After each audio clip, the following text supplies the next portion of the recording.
Welcome to my channel. बंदर और मगरमच्छ की कहानी मोरल स्टोरी इन हिंदी। एक समय की बात है, एक घने जंगल में एक पेड़ था जो नदी के किनारे पर खड़ा था। उस पेड़ पर एक चतुर और हंसमुख बंदर रहता था।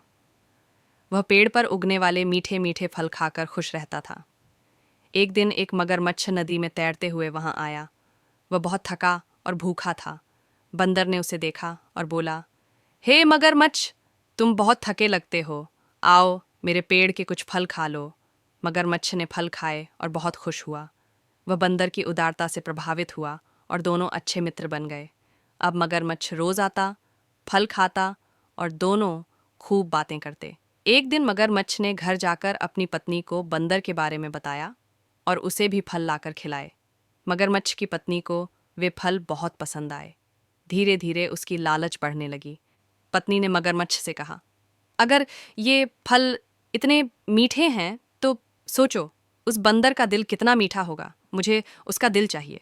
मगरमच्छ परेशान हो गया, लेकिन पत्नी की जिद के आगे झुक गया।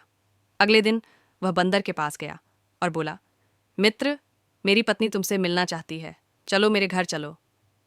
बंदर खुश हुआ और मगरमच्छ की पीठ पर बैठ गया। जब वे नदी के बीच पहुंचे, मगरमच्छ बोला, मुझे माफ़ करना दोस्त, मैं तुम्हें खाने ले जा रहा हूँ। मेरी पत्नी को तुम्हारा दिल चाहिए। बंदर चौंका, लेकिन उसने घबराने के बजाय चालाकी से कहा, अरे मित्र, तुम पहले बताते तो मैं दिल साथ ले आता। वो तो मैं पेड़ पर ही छोड़ आया हूँ। मगरमच्छ भोला था। वह तुरंत बंदर को वापस पेड़ पर ले गया। जैसे ही बंदर पेड़ पर चढ़ा, वह हंसते हुए बोला, मूर्ख मगरमच्छ, क्या कोई अपना दिल बाहर निकाल कर रख सकता है? जाओ, मैं अब कभी तुम्हारा दोस्त नहीं बनूंगा। मगरमच्छ शर्मिंदा होकर वापस चला गया। नीति कथा, मॉरल ऑफ द स्टोरी, समझदारी और सूझबूझ से हम किसी भी मुश्किल से निकल सकते हैं। अच्छे मित्र को धोखा नहीं देना चाहिए। Thank you for watching.